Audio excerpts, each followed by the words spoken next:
Hello there. Welcome to my class. My name is Marcio de Paula, and I will be your instructor for today's lesson. Today we will be talking about QuickBooks Desktop 2020 Chapter 5. Any business must be able to work with bank accounts and the funds contained within to be able to operate effectively. If you use debit and credit cards as well as online payment services such as PayPal for your business, you'll need to know how to work with them as well.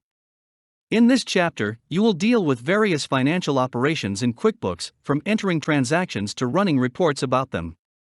Once you have performed banking tasks in QuickBooks, you will need to reconcile your books with the bank. This can be done physically or online, or you can use a combination of both, and you'll see how QuickBooks connects online with your financial institution.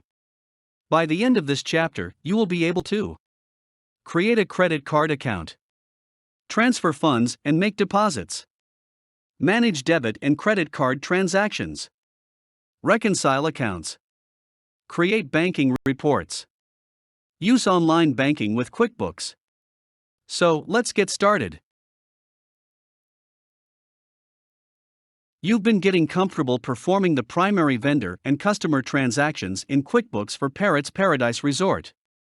Now you will be taking on the responsibility for ensuring money is on hand to pay bills, running timely banking reports, and reconciling both the bank and credit card accounts. In addition, you will investigate how online banking and payment services such as PayPal work with QuickBooks, as Jimmy is deciding if he wants to expand how he manages his finances online. Moving funds between accounts. Parrots Paradise Resort has 3 bank accounts: one to pay bills, Sailors Bank Checking, another at the same bank where extra cash is kept, Sailors Bank Savings, and a third, Money Market, that earns a higher interest rate. These accounts are set up in QuickBooks as bank asset accounts. He also uses a company credit card in his business. This is set up as a credit card liability account in QuickBooks. Almost every business will need to transfer money between its bank accounts. QuickBooks has a feature that allows you to record this transfer. If you use online banking, you may even be able to set QuickBooks to perform the transfer for you when you go online, if your financial institution allows it. Because you're transferring funds between 2 asset accounts, you want to debit the account that is increasing and credit the decreasing account. The chart of accounts revisited. In paper-based accounting, a business's accounts are listed in a chart of accounts. This is no different in QuickBooks, where you will see that the chart of accounts is a list of all the asset, liability, equity, income, and expense accounts your company uses. A company can add accounts to the chart of accounts according to its needs. Remember, there's an exchange of funds from one account to another that happens behind the scenes in QuickBooks as you enter transactions. This keeps your books balanced and allows you to run meaningful reports. You use the forms, create invoices, receive payments, etc., to perform the transactions, and QuickBooks does the rest. Some companies have a huge number of accounts, and QuickBooks has a search feature at the top of the chart of accounts window that can help you search through them to find the one you need. All you need to do is type all or part of the name of the account or account number in the search field. Account registers. Each balance sheet account, except for retained earnings, has its own register, which records all transactions pertaining to that account.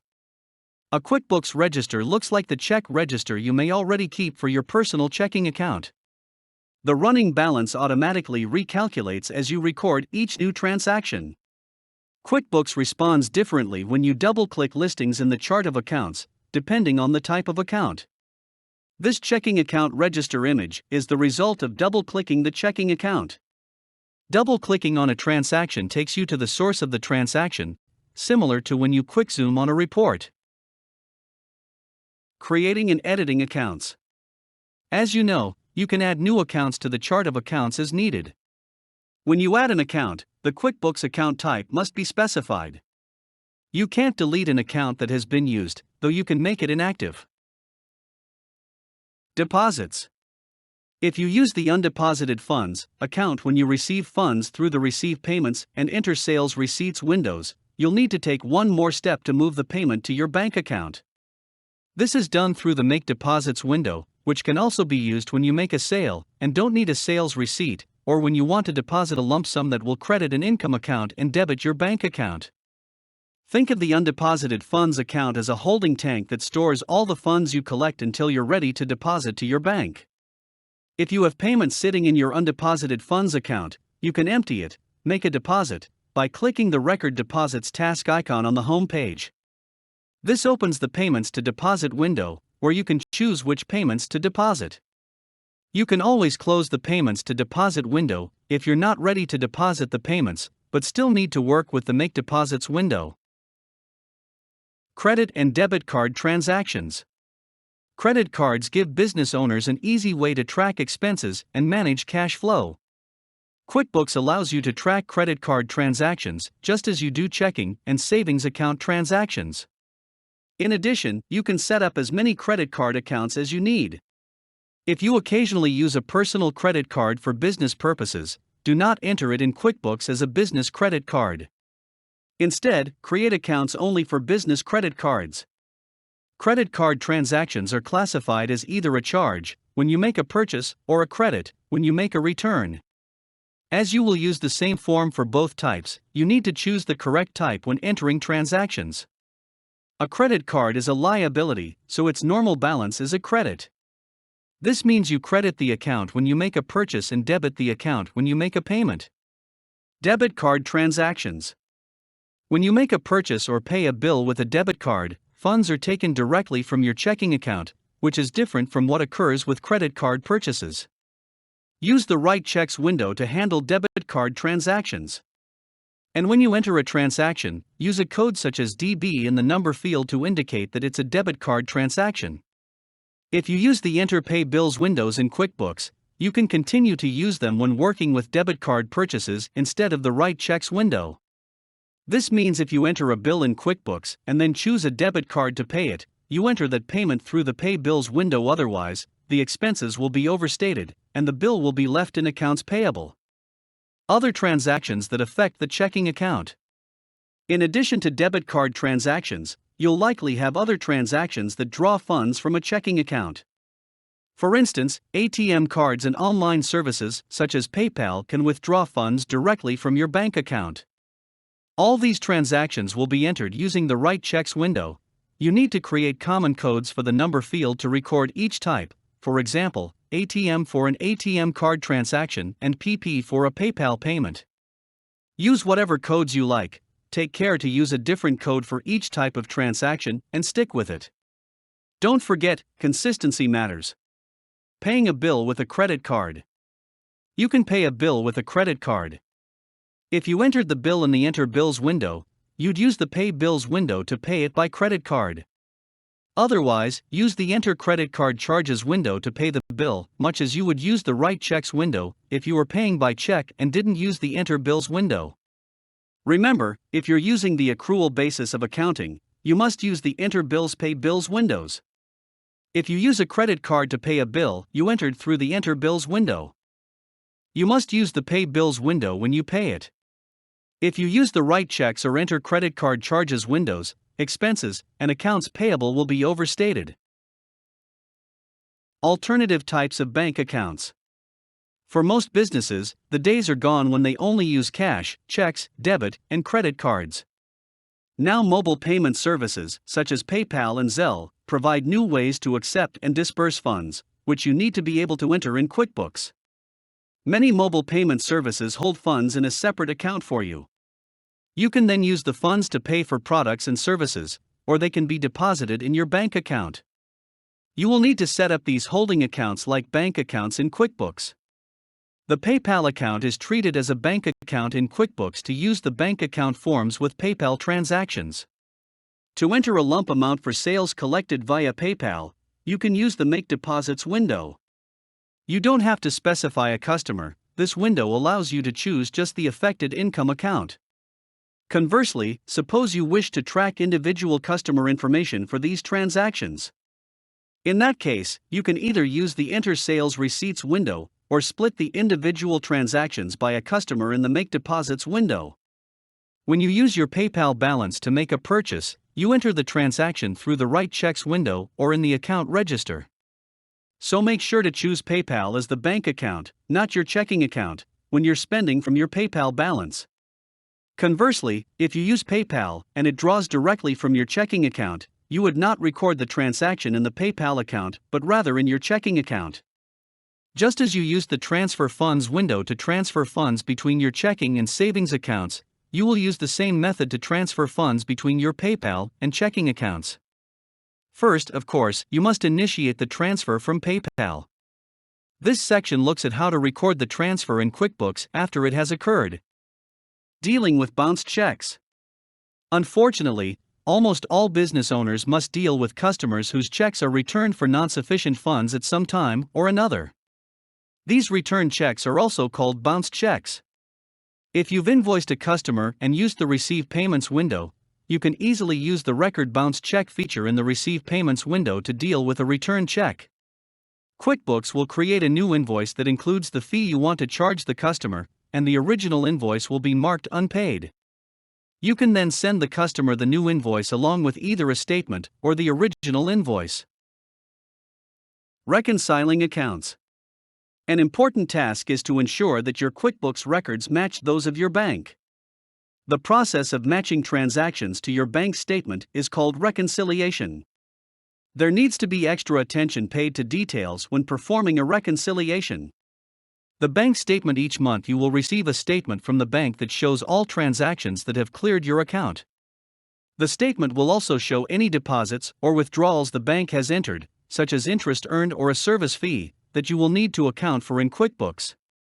When you enter these amounts in the Begin Reconciliation window, they are automatically entered in your account register for you. When your accounts don't match. Reconciliation aims to show a difference of $0 between the bank statement and your QuickBooks account. When the reconciliation shows a difference, you'll need to put on your detective hat and find where the discrepancy lies. If reconciliation displays a difference, you can use Locate Discrepancies during the reconciliation process.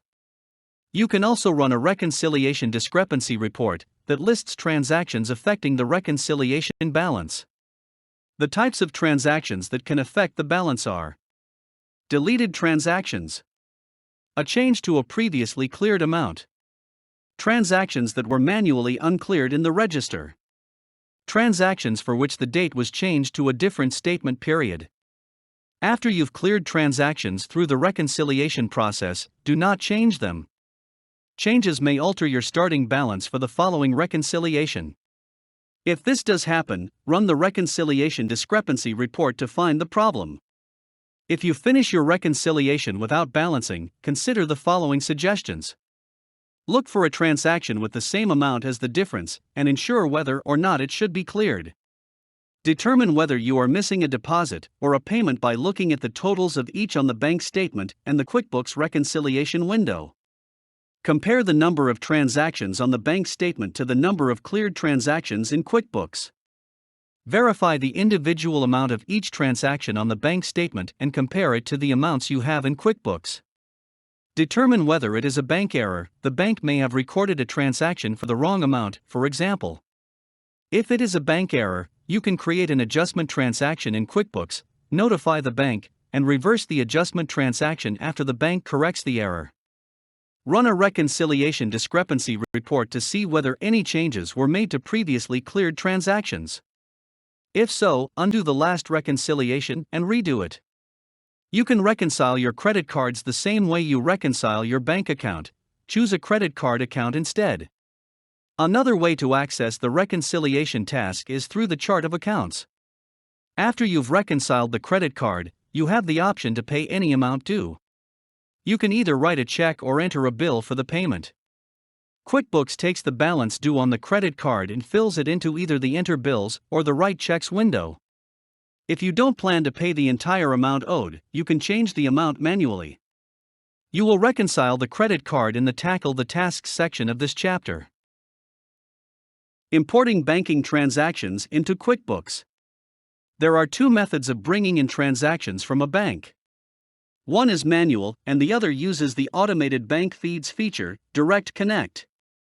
The Bank Feeds feature is a convenient, quick, and effective way to manage reconciliation and ensure accuracy. With Bank Feeds, you can download transactions, view the transactions that have cleared your account, see your current balance, and add new transactions to QuickBooks from your financial institution. This feature can also assist in cash flow management.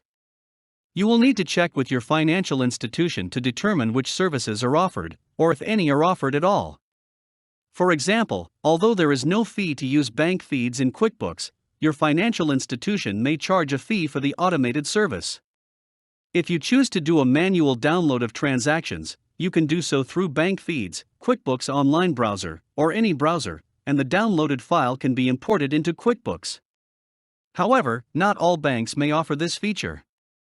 QuickBooks provides a listing of financial institutions that participate in bank feeds for banking account access, credit and charge card account access, or payment access.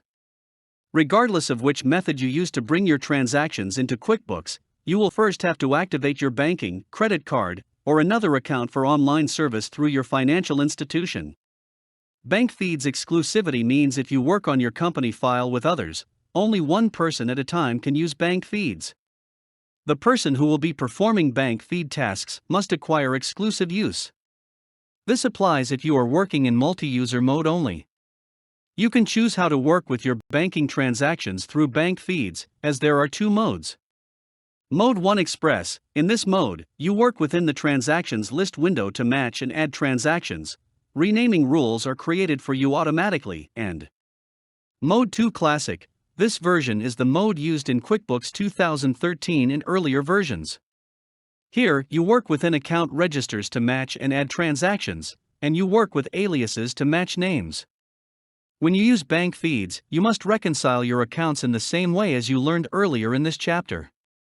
The big advantage to using bank feeds is that the majority, if not all, of your transactions have been matched already so that reconciliation will be quicker. If you do have a discrepancy, then use the outlined problem-solving process to resolve it. The setup process involves 4 steps that QuickBooks will guide you through. Setting up credit cards and checking accounts are similar processes. After you have set up bank feeds in QuickBooks, you will be able to download transactions from your financial institutions, match them to transactions you've entered into QuickBooks, and properly record new transactions that are not yet entered into QuickBooks. Just remember, you have to get it right behind the scenes. You will have 4 actions to choose from for each of the downloaded transactions. For example, choosing Match to Existing Transaction will help to reconcile the credit card if you've already paid the credit card bill with right checks. You can also select multiple transactions and then process all of them as a batch. Recording deposits and expenses often require more than one transaction. You will need to match the individual items in your register to the downloaded information. Avoid creating duplicate entries or selecting the wrong type of account. Making vendor payments can also be done using the QuickBooks Online vendor payment service set up through your financial institution if they support it. Files can be added to QuickBooks transactions from various sources, including a scanner, a storage drive, local computer, cloud, network, or removable drive, or an Outlook message. You can add these files to the QuickBooks Doc Center directly, or use the Attach feature from within a form such as an invoice, bill pay, or customer, vendor, or employee centers. Examples of scanned items are invoices, receipts, and packing slips. If you use the Attach feature in one of the centers or from a form, the documents will be listed in the Doc Center. There is no fee for this feature. Fixing banking transactions. Inevitably, you will need to deal with errors or modifications to transactions in QuickBooks. It's crucial to do this properly to ensure everything behind the scenes is correct. Deleted and voided transactions are recorded and become part of the overall records. This helps to create an audit trail that can be traced. Study these examples of errors. The first is related to the chart of accounts, and the second occurs when dealing with a debit card transaction incorrectly. Banking and balance sheet reports. Running reports is a method of pulling information out of QuickBooks in a meaningful way. In this section, you will learn which reports are running to depict banking activities, as well as reports that display information about your balance sheet accounts, asset, liability, and equity. In addition, snapshots are a quick way to see the status of payments, the company, and customers. Finally, register quick reports are a way of running a more specific report for a specific account. QuickBooks comes with preset reports to use to get answers from your data. For example, banking reports deal with answers to questions such as: can you show all transactions involving a specific payee? Which checks have not cleared the bank as of the last bank statement? Which payments still need to be deposited? Where can I find a list of all transactions that affect my checking account? Which changes in transactions may affect my following reconciliation? Quick reports are run right from a register window.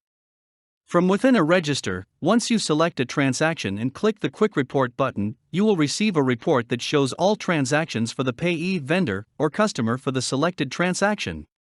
Reconciliation reports show transactions that have cleared as well as those that have yet to clear the bank. QuickBooks allows you to save reconciliation reports in a PDF format. While any report can be sent to a printer, there are other options for storing or saving a report.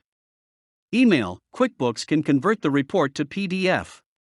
This allows viewing the report exactly as it would print, even for those who do not have QuickBooks. You have a choice of sending it as a PDF file or an Excel workbook. Create an Excel workbook. QuickBooks can export the report to Excel, so you can use Excel's powerful spreadsheet features to work with your data. Saving reports and forms in PDF. Save copies for your own records. Many reports can be run as a summary report or a detailed report. For example, the balance sheet summary report provides a look at your assets, liabilities, and equity as of a specific date. They should be in balance. Look at this report often, especially if your business handles numerous transactions daily or weekly. The detailed version shows at the transaction level and can be a helpful troubleshooting tool. While the default is for a balance sheet report to display all your asset, liability, and equity accounts, hence the designation the balance sheet accounts, you can customize it to show only certain accounts. This report and the profit and loss report, or income statement, are two key financial reports for a business. Company Snapshot. The Company Snapshot gives you a quick view of your company's bottom line in one convenient place. You can customize it to include at-a-glance reports that are most important to your company. The Company Snapshot will show information only within a preset date range of the current year. If you don't see anything displayed, it's likely because the date you are performing the exercise is after the current year available through the snapshot. That's all for today. Your next step is to review this chapter and get the exercises started. Thank you for participating in today's lesson. I will see you in our next session. And remember, if you don't know, askmarcio.com.